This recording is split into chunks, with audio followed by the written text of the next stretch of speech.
कल आया है। भाभियाँ बोली कि ये चांद निकला आपके नाम का निकला है, हमारा तो रात को निकलेगा। बहन चांद को हाथ देकर भाइयों के साथ खाना खाने बैठ गई।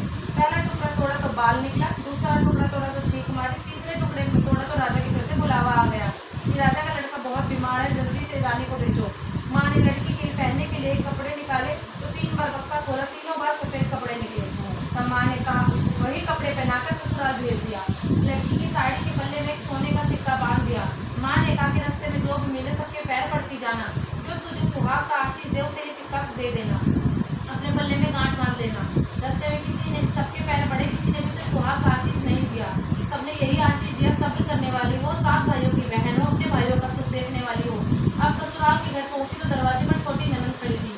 बहन ने उसके पैर पड़े तो ननद बोली सीली हो, सपूती हो, 7 बेटों की माँ हो, मेरे भाई का सुख देखने वाली हो।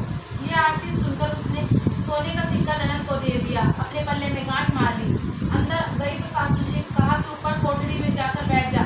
वहाँ ऊपर गई तो उसने अंदर जाकर देखा कि उसका पति मरा चुका है। अब उसने उसे लेकर कोठरी में पड़ी रही और उसकी सेवा करती रही, उसकी दाल दाल से सब बची कुची रोटी भेज देती। इस प्रकार उसने अपने पति की सेवा करते करते 1 साल हो गया।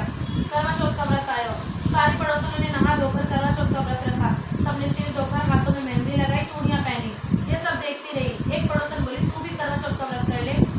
ननद बोली मैं कैसे करूँ? तो पड़ोसन बोली चौथ माता की कृपा सब ठीक हो जाएगा।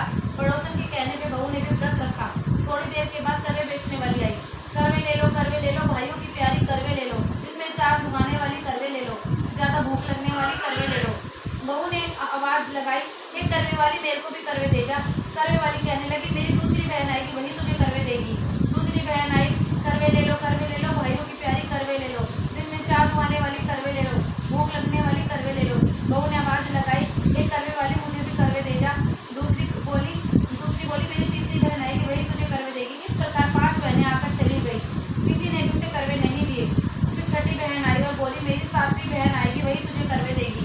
तू सारे रास्ते में कांटे बिखेर कर रख देना, तब उसके पैर में कांटा छूट जाएगा तो वह खूब चिल्लाती हुई आएगी। तब तू सुई लेकर बैठ जाना और उसका पैर पकड़कर मत छोड़ना और उसके पैर का कांटा निकाल देना। वह तुझे आशीर्वाद देगी, मुझसे करवे मांग लेना, तब वह तुझे करवे देकर जाएगी। तब तू उद्यापन करना जिससे तेरा अच्छा हो जाएगा। अब उसने वैसा ही किया, सारे रास्ते में कांटे बिछा दिए। अब